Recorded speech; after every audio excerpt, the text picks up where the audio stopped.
Even when it don't feel right. You know I'ma party with her, with her, with her. She be calling on a Monday, wanna meet on Tuesday, asking me to fix me up real nice. She can wait until the weekend, she wants off the deep end, telling me to bring the stuff I like. I don't wanna let her down, so I'm telling her yes. Though I'm counted down from the pain in my chest, but I'm putting that aside now. I'ma feel her right now, happy from the stuff I know she likes. I've been trying my luck every day of the week, yeah. With my baby, what's up? Ay, always down every week, yeah. Know I love her too much, but I just can't get enough. She's slipping through the cracks, come on, blood. She know what's up, can't get enough. Yeah, even when it don't feel right, I still wanna party with her. Ooh, yeah.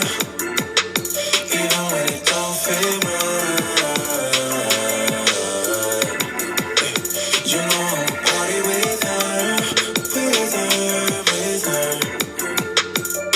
We been chilling on the Wednesday, slept until it's Thursday. She don't wanna leave me, not just yet. Told me all about last Friday when she went all crazy. Didn't go to bed till Saturday. I don't wanna go without, so I asked her to stay.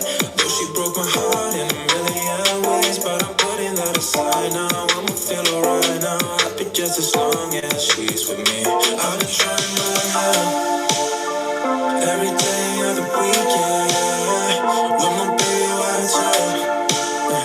Always down every week, yeah. No, I love her too much, but I just can't get enough. She's slipping through the cracks, come above. She know what's up, yeah. Can't get enough, yeah. Even when it don't feel right, I still wanna party with her. Even when it don't feel right, yeah. You know I'ma party with her, with her, with her. Yeah. Even when it don't feel right, I still wanna party with her. Oh yeah. Even when it don't feel right, you know I'ma party with her, with her, with her. Even when it don't feel right, you know I'ma party with her, with her, with her. Yeah, yeah.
Good morning. Good morning. Good morning. What's going on, people? Today it's Friday, and next week we get back into the corporate citizen training. So if you're a member of the Corporate Toolbox, go to the Corporate Toolbox section and you will see the webinars. We have a webinar Tuesday, 7 p.m. Be there, be square. Also, anything from the free courses to the paid courses to the consults, all of those links are below every video. So there's no need to email my assistant asking how to get this stuff. It's below every video.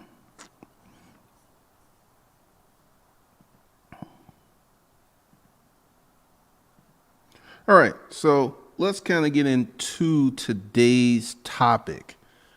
Starting more than one business. And I'm going to start with my journey. And I'm going to talk about some mistakes I made. When I started my job at Business Environments, and I got the opportunity to start my own company, GC Solutions, that opened up many doors. So I had a job and I had one business. And that's how I went. And then the next year I left Business Environments, did my own thing, and actually did not make as much profit selling new stuff as I did selling used stuff. And it was crazy what had happened. So then I got into the storage auction business, and then I stayed there for many years. And then at one point I wanted to become a conglomerate, and I wanted to start off some other businesses. So I had kind of funny. I considered it one business, but we were doing many, many different things. Had the eBay business, had the Amazon business, had the Craigslist business, had the physical upscale garage sale every Saturday business. And then I had the ideal of starting my own website and selling furniture on the website. Now, it made money, but here's the thing. It didn't make the kind of money that the storage auction business made. It didn't make that kind of money. And that was it was a big pain. It was like, because essentially when you sell new furniture, you have to go out and buy furniture from distributors. And I had Poundex, Coaster, Titan Importer. I had about 8 or 9 companies that I would buy furniture from, wholesale. And ideally, you want to buy it, if you bought a piece of furniture for $500, your goal would be to sell it for $1,500 so you can 3x your investment.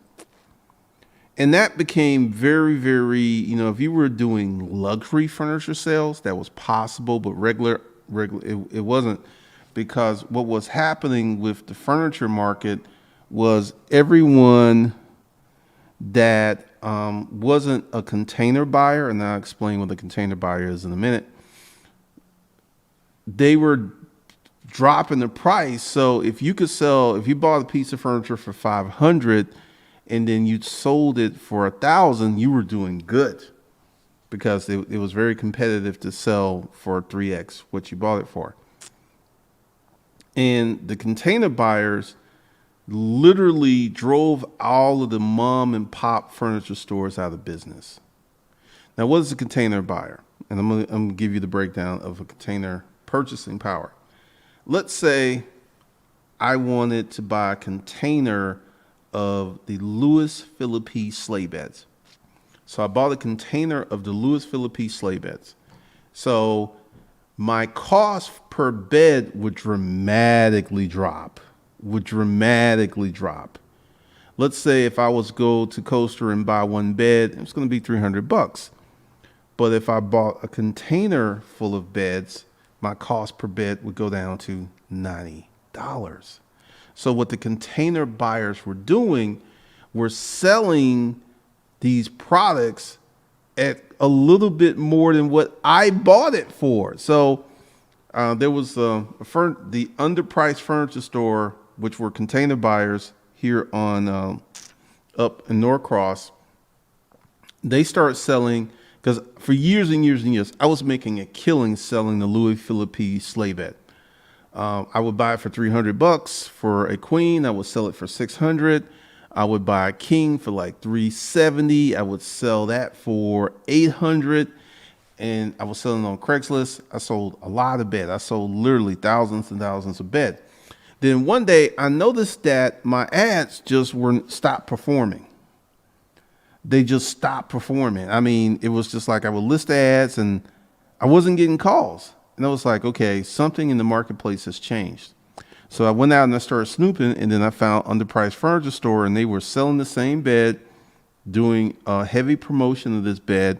And a bed that I was selling for $600, they now were selling the same bed for $350. Why would you pay $600 when you can get it for $350? Because the people on Craigslist, and this is one of the things, people on Craigslist were also looking in other marketplaces. So that actually killed my Louis Philippine queen and king size bed hustle, which I had been doing for about 3 years. And I was just like, okay.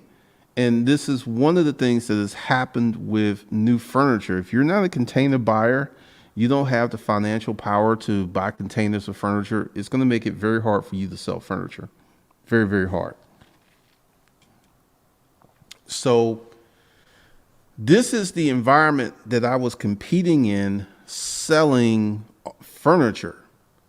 And it got worse and worse and worse and worse and worse. And the website, we were selling furniture, but we were selling accessory pieces like these ornate chests and things like this. That's what we were selling. We weren't really selling the regular run-of-the-mill stuff.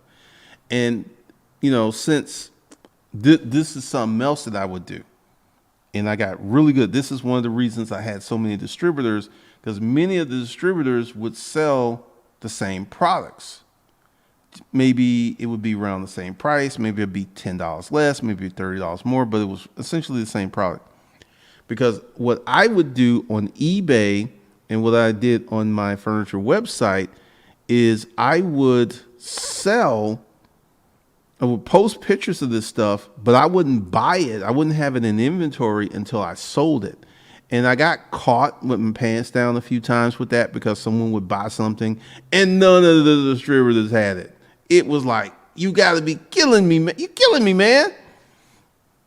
It seemed that people wanted the things that the distributors didn't have, or worse, a discontinued product.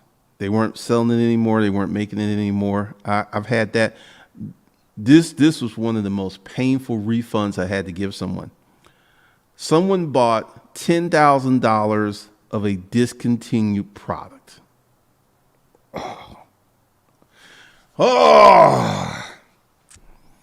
And I went to go buy it, and they're like, oh, and all of these places were run by Asians. Oh, we don't make it no more. Oh, never be in stock again. No. I'm like, you got to be kidding me. So I had to refund this person's money. That was one of the things that drove me crazy. That is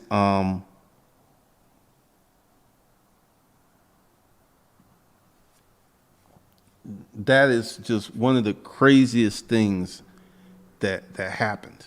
But one of the things I learned with starting multiple businesses is that I had the storage auction business, the eBay business was doing really well.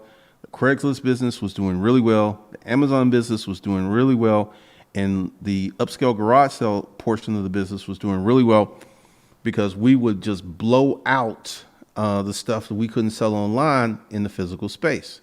And we did that. And then we would get cash. We get a lot of cash. And the first few weekends were nothing to brag about. I think the first weekend we did it, we made like $700, and my partner was like, eh. And then the second weekend we did like 800. The third weekend we did like 800, and then the fourth weekend we did 3,000, and then the fifth weekend we did 6,000, and then the 12th weekend was like the biggest weekend. I think we did like $12,000 in one day. And then it hovered between $10,000 to $15,000 per weekend selling. So the new furniture website, it did 20,000, 30,000 a month. But remember, half of that was cost. More than half of that in some cases was cost. So if we did 30, we only made 15,000. So I was doing physical product sales on the weekend and making close to what we made in one day, that what this furniture website did. And we bought Google ads and we did the whole 9 things, and it was just sitting there like, so I would consider starting multiple businesses that way a failure, because even though the furniture website made money, it just paled in comparison to the upscale garage sale money. It paled in comparison to the eBay money. It paled in comparison to the Amazon money. It paled in comparison to that Craigslist money. So one of the big issues with starting multiple businesses is profitability and focus. Because fortunately, I never took my eye off the storage auction business, because that was bringing in a lot of money. You know, a good month, we make almost 100K. Bad month would be 40. I want you to think, a bad month would be $40,000. That would be a bad month. That was like during the periods when we couldn't find stuff at the storage auctions and stuff. And also, one of the things. So how does one get into the producer mindset? First of all,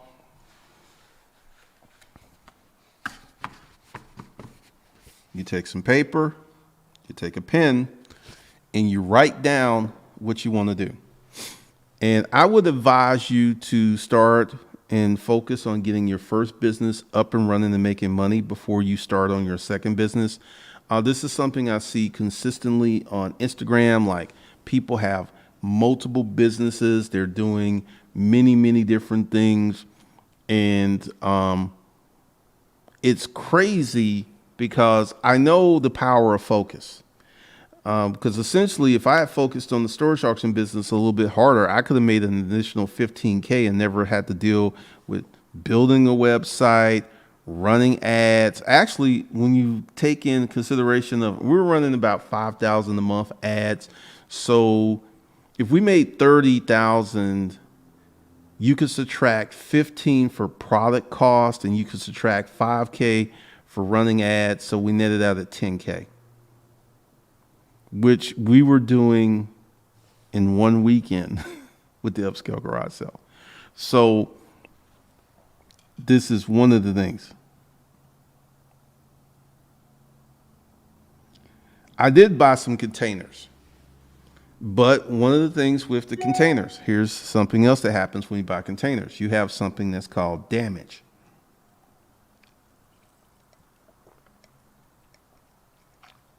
Say we bought a container of beds. You can expect 10% of the container to be broke. And also, buying a container ain't cheap. The cheapest, the beds cost me $25,000. Now, this is something you got to spend $25K and wait 6 weeks for the furniture to show up. So buying the container, so essentially, if you're rolling, you got to spend 25, you got to spend 125, 130,000. So by the time that your container shows up, next week, you're going to have another container. And the next week, you're going to have another container. And the next week, you're going to have another container. So containers were $20,000 to $100,000, and containers came in various sizes. So I bought a short container And I remember the first time it came, and it came in and we opened it up, and the smell of varnish and stuff was like flooding the warehouse and everything. And we pulled out a bunch of beds. And but essentially what happened was I was able to get these beds, and I was able to mix up the inventory with queen and king beds. So what happened was I started selling these beds at the same price that underpriced furniture was selling, but the profitability still went down.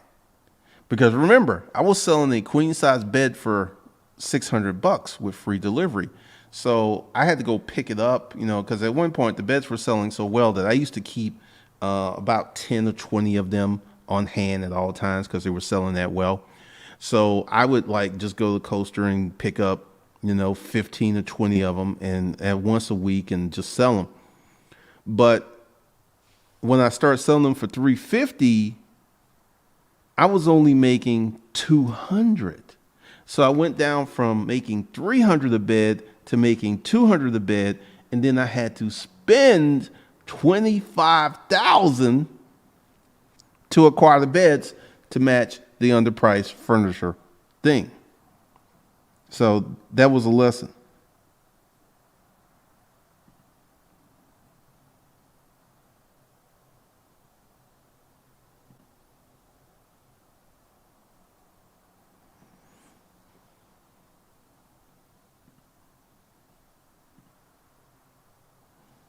Yeah, I mean, and that's one of the things. So that is my experience of having multiple businesses, and essentially, what can happen, because I had a partner. If I was trying to do this by myself, I would have to hire staff. But my partner ran the website. She built the website. She posted all the other stuff. And all of this work and time and effort for only like $10,000 a month.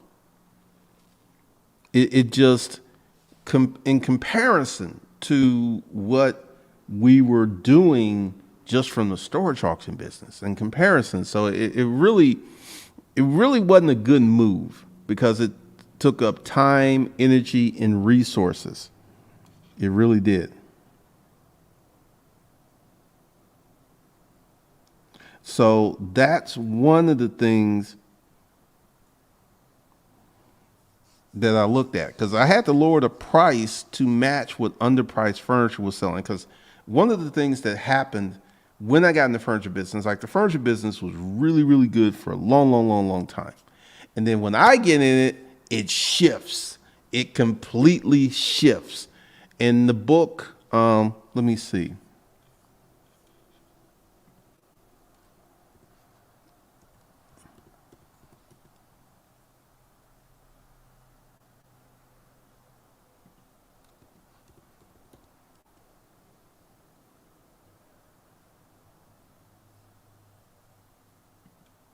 Let me find that.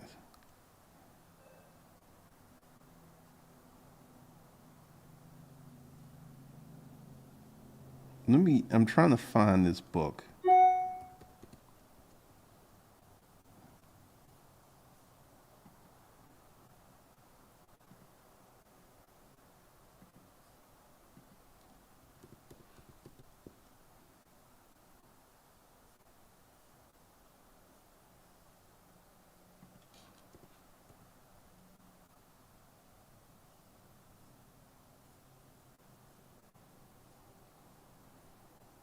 Can't find it. Can't show you guys. I don't remember the name.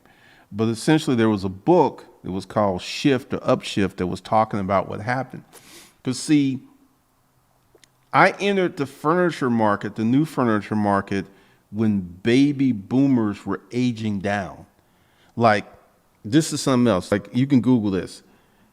Golf course communities suffered downward pricing pressure, suffered a lot of issues because people, the millennials were not buying these big old bodacious houses. Like right now, there's there's a mansion on the corner. There's that one. There's one over here on Long Island. that these people are not buying these big old houses and they're not buying the furniture. So I entered into that downshift when the marketplace drastically changed, and I don't think it's ever come back. I don't think it's ever come back.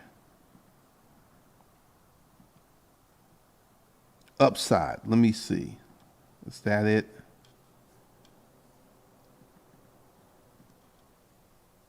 I think that might be it. Thank you. Yep, that's it.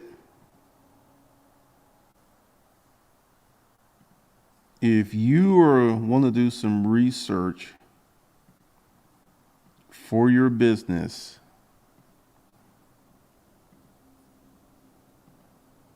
because I read this book years after that happened, right? And it explained what happened because I was selling like these furniture. It was moving. Then literally underpriced furniture came in when they were selling, and then it just completely shifted. It was just like, and the market never really came back.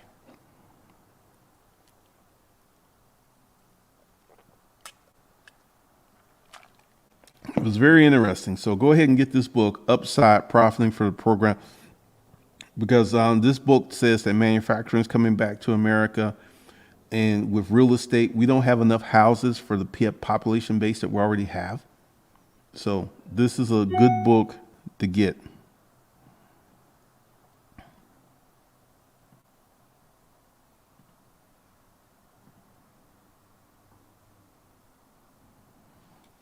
So that's what you want to get into.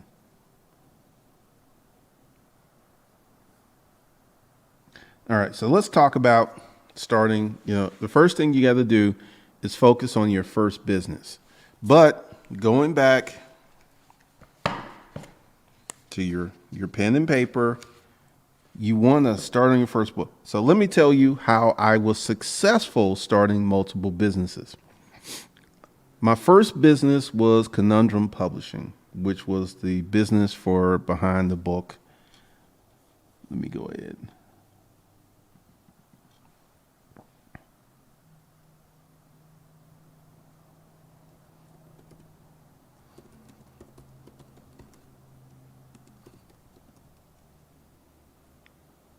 Aha.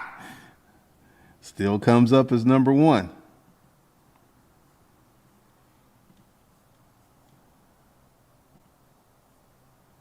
All right. So this was the first business, Conundrum Publishing. And what I unwittingly did not know that I was also running a YouTube business. I use YouTube as the marketing force behind this book. And then the storage auction shows, storage wars shows, they took off. And then I made a lot of money from this book. But the first book was Conundrum Publishing, and I was running a blog and a YouTube channel.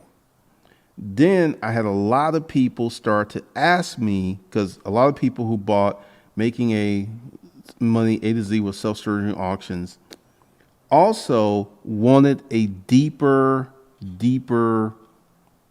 expose into Craigslist. And as you can see, people bought the storage auction book and the Craigslist book. So that launched the second book, which was the Craigslist book.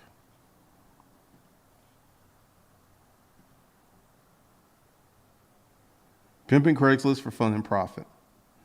So I had Conundrum Publishing, I had the YouTube business, and then I was doing consulting. And this is what birthed the online course business. Because during the consults, I was just repeating myself over and over and over and over and over again. And it just became kind of draining. So I was like, you know what? I'm going to put together an online course. And this is how I got into the online course business. So I've had a YouTube business for years and didn't realize it. I had a publishing business that's coming back. and then I had the online course business, and I had the consulting businesses.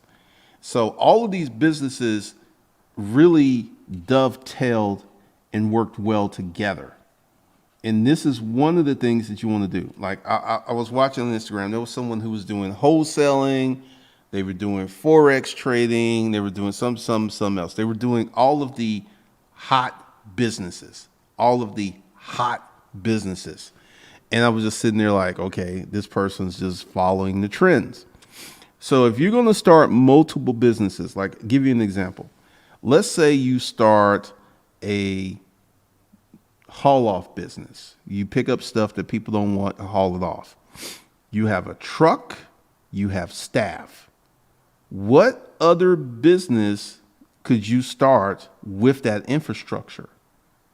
You could start a delivery business. You already have truck, you already have staff, you just get an additional truck, and you just go ahead and have some guys do haul offs, and you have some guys do deliveries. If you have a 25-foot straight truck, you could start a delivery business.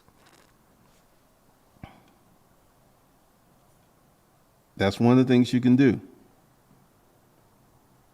You can start a delivery business, because essentially one of the reasons that all of my businesses work is that they work very well together. The consulting business, the publishing business is coming back. You can do moving. So essentially, like when I really think about it, and I go way back to the storage auction days, I could have started a holding company, and there would have been the eBay business, there would have been the Craigslist business, there would have been the Amazon business, there would have been the upscale garage sale business. So that would have been 4 operating companies right there that would have made sense and worked out well. And we had 2 warehouses. So that would have worked out really well. You could do many things.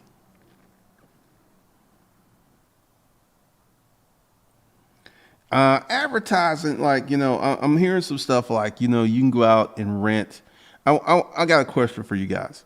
How many of you guys have seen advertising on these little smart cars? You don't really see it that often because there ain't that much money in it. Yeah, you want all of your businesses to feed off each other. Like the YouTube business I have feeds into the online course business, feeds into the consulting business, and it will feed into the publishing business, and it feeds into the online course business. How many of y'all know Alpha M?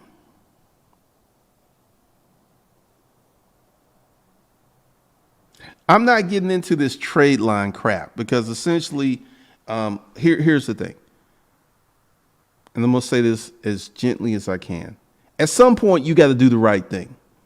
If you got bad credit, you need to go out and get yourself some secured credit cards, get that going, get you a self-lender. I got a video up there talking about how you can get 3 trade lines with no credit check. You got to be patient. If you got bad credit due to having an accident or something, all your credit went bad at one point. But I'm not getting into the trade line because, see, that's right now that's a trendy business. That's a trendy business. Oh, I got good credit. Look, I can sell trade lines. Here's the thing. If you have a credit card company like Chase and they find out that you're selling trade lines, they may cancel your account. Just saying. I'm not getting into no trade lines. No, I'm not doing trendy businesses because, see, like talking about the guy on Instagram who was doing forex, wholesaling, trucking. He was doing all of the hot businesses. And right now, I actually did a consult call with someone who got into trucking, and this trucking business is failing because he don't know how to run his trucking business. See, here's the thing. Just because a business is hot doesn't mean that if you're going to get in it, you're going to make money, because trucking is a very expensive business. It is a very expensive business to be in. A lot of people don't know that.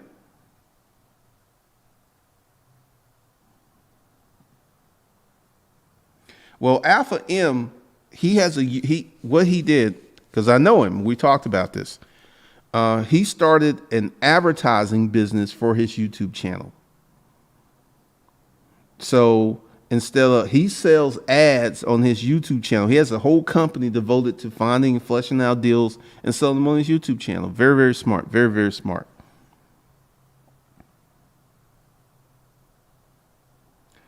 There's all kinds of people out there. There's websites where you can sell trade lines and stuff.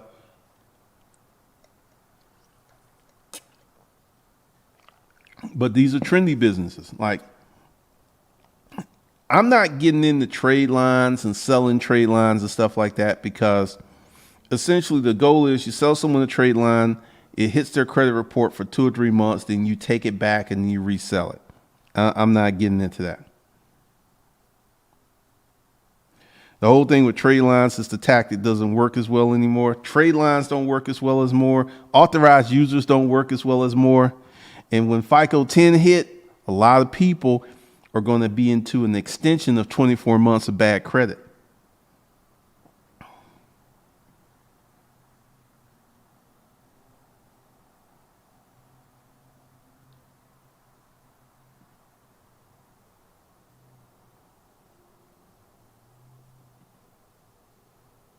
Build your well before you're thirsty. Yep. Yeah, the trucking business, like, once again, you will see many people getting into these trendy businesses, and the businesses like Forex, like let's talk about Forex. Like, I'm rethinking getting into Forex because it's a very huge time investment. So I'm going to go over here and invest this huge chunk of time in something that may make money in the future.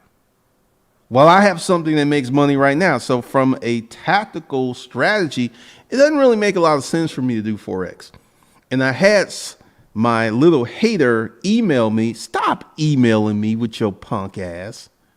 I don't want to hear from you.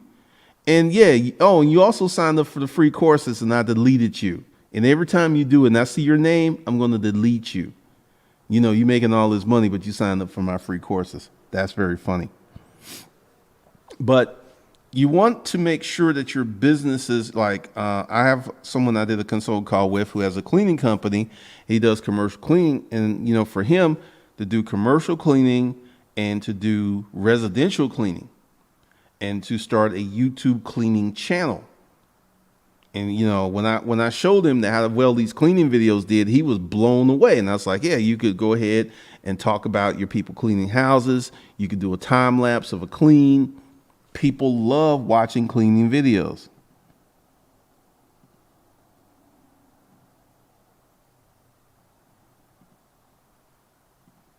There is something psychologically wrong with that person. I've come to that determination because who has the time to email someone in the middle of the day talking about all kinds of stuff? He emailed me. I just deleted him and didn't respond. Just stop emailing me. It's ridiculous. It's ridiculous. If you were as successful as you claim to be, you wouldn't have time for these shenanigans. Yeah, that's one of the things. You want to start a business. Anyone with success will have haters. Yep. Yeah, you want to start a business with something you know how to do.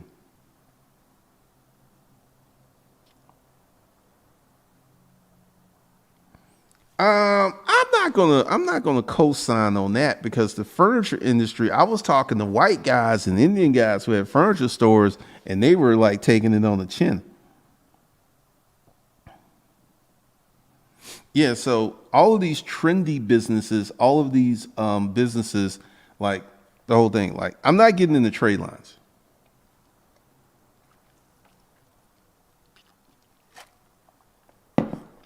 People feel like, let's just have this conversation. If you have bad credit because you were a yard bird, just get your financial life together and fix your credit.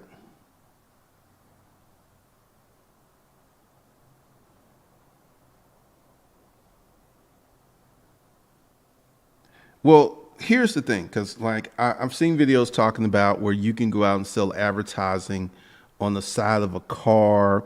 You could sell advertising for a box truck. First of all, you got to find someone who's going to believe in that level of advertising to pay you to do it. That's the first trick. It ain't as easy as people are putting it out there.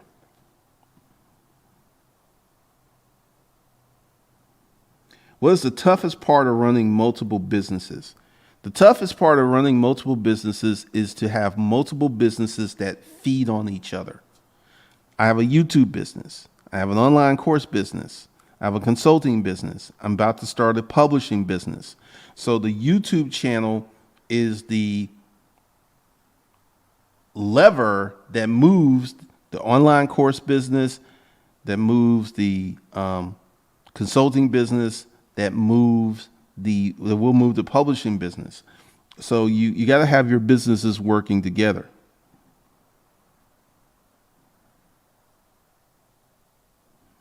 Nah, because essentially, what I've seen with Forex, because one of the, if you've noticed, I've taken a different tactic on Savage Finance. The driving videos are back. So I'm going to work on it from that vantage point versus, because essentially, I have an option. I could take that time and chill, or I can take that time to learn how to do Forex. And I'm not really excited about Forex. I'm just not. It's just not really excited about Forex. And trying to hire someone to do it, man, good luck with that.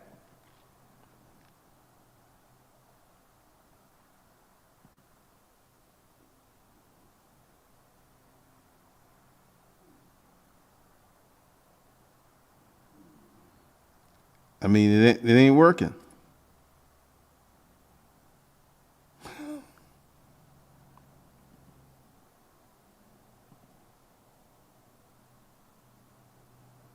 Well, I think people are coming back. I think folks are back out there.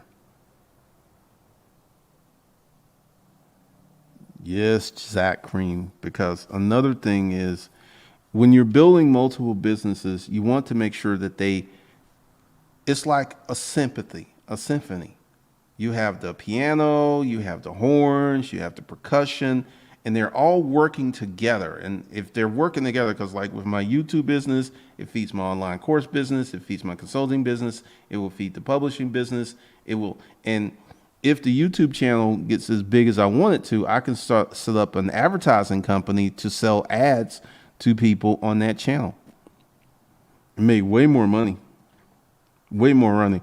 I know Aaron is probably doing $1 million a month. Yes, Alpha M is probably doing $1 million a month for all his businesses and stuff that he has going on.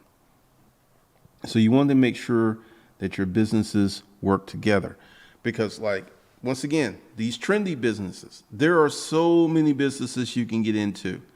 And one of the things I see with JT Hustles, I see with Raised Entrepreneur is look here at this business, which is educational and is helpful. But at the end of the day, you still got to go out and do it. And that's where people run into a problem, the doing aspect of it. That's where people run into a lot of problems, actually doing it, actually putting it together, actually making the phone calls, picking up the phone, calling potentials. All right. So this is one of the things. And also, you need to have a strategy, because this year I'm going to get into some additional training, like why you should start a holding company before you know what business you want to start. Because here's the thing, like I got the Divvy credit card with essentially an age corporation that had money in it. They underwrote my Divvy credit card based upon the money I had in the bank. And here's something else that you should know with Divvy. Divvy watches your bank accounts like a hawk. They be up in your bank accounts. And your credit limit is going to be tied to the amount of money you have in the bank. Pretty much.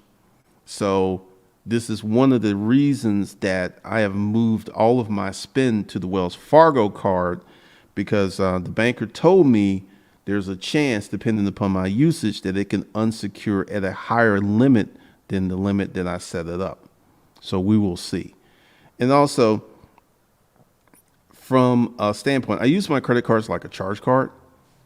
And but the whole thing with Divvy is, you can set it up to pay once a month, or you can set it up to pay every 2 weeks, or you can set it up to pay every week. Set to pay up every week, you get the best rewards. But my next few things I'm going to go for will be actual credit cards, not charge cards. That's what I would be going for. But you can go ahead and start your business, because essentially the thing with credit is, I feel that it's going to get harder and harder to fix bad credit. It's going to get harder. And this is why, people are resorting to CPINs, which usually is somebody's credit social security number. They're just not using because they're dead. They're in prison. They're a bum on the streets. This is a lot of homeless people have their social security numbers used for all type of felonious things. It is crazy. But this is the whole thing. You need to have a game plan. You need to do some research. You need to get off into your business. You need to look and see what you can get accomplished, because one of the things that's going to happen in 2021, because with the Democrats having the presidency, having the House, in control of the Senate, and let's go ahead and look at this. They have partial control of the Senate. They still need to get if they can move 10 Republican senators over to their agenda, we will see. And it just depends on if these Republican senators are vulnerable and if they're going to do that. But for the next 2 years, you're going to see additional stimulus packages. You're going to see all kinds of craziness. Pretty much, because essentially, with credit can be rehabbed, credit can be fixed.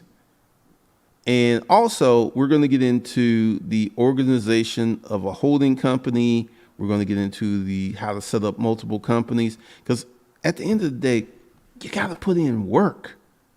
You got to put in work, baby. You got to put in work. You got to do the work, man.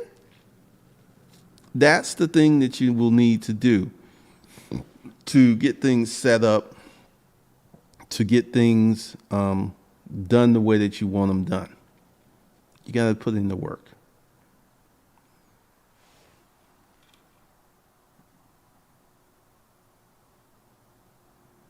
Yeah, because essentially once FICO 10 hits, if you've got bad credit, once FICO 10 hits, you're going to have bad credit for an additional 24 months.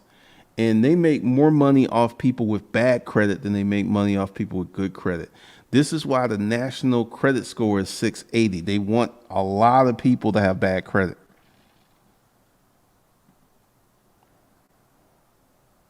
So we'll get into this. Like, I got a video on Savage Finance talking about how to never be turned down by a credit. Essentially, whatever you want to apply, from American Express Platinum to Navy Federal, there are data points on the internet telling you exactly what credit score you need to get that financial product. And I got a whole video on Savage Finance talking about that, because you do that before you apply for anything. The new FICO stores is supposed to be rolling out this year, but we will see. We will see. All right, that's all I got for you guys. So all of the free courses are below. All of the paid courses are below the video, and the consulting services are below the video. So that's all I got for you guys. I will see you in the next one.